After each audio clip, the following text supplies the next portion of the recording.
Santiagoko katedrala gainezka egonda. 2000 lagun izan dira Eliza barruan Iñaki Azkunaren hileta elizkizunetan. Katedrala egokitu egin behar izan dute, hainbeste jende sartu zedin. Katedralaren klaustroa, alboko nabeak eta arkupeak erabili dituzte horretarako. Katedraleko ateak zabaldu eta meza hasi baino ordubete lehenago bete da Eliza. Agintari ugari, Espainiako printzesak eta Inigo Urkullu lehendakariak Eliz barruan agurtu dute familia meza hasi aurretik. Elizkizuna Mario Itzeta Bilboko gotzainak zuzendu du eta berekin batera 50 apaiz izan dira katedralaren aldarean eta aldarearen atzealdean, Bizkaikoak guztiak. Lehenengo aulkietan Iñaki Azkunaren familia, Alejandro semea eta Bilboko alkateak gertukoen zituenak.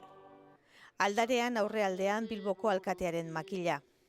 Mario Itzeta gotzainak Iñaki Azkunak herritarren zerbitzari gisa egindako lana eskertu du. Eskerrik asko, Iñaki. Gracias por tu testimonio y tu servicio. Guardaremos con gozo y agradecimiento tu memoria. Bilboko eta katedraleko koroek lagundu dute meza. Elizkizun honekin agurtu du Bilboko herriak 15 urtez alkate izan duen gizona, Iñaki Azkuna.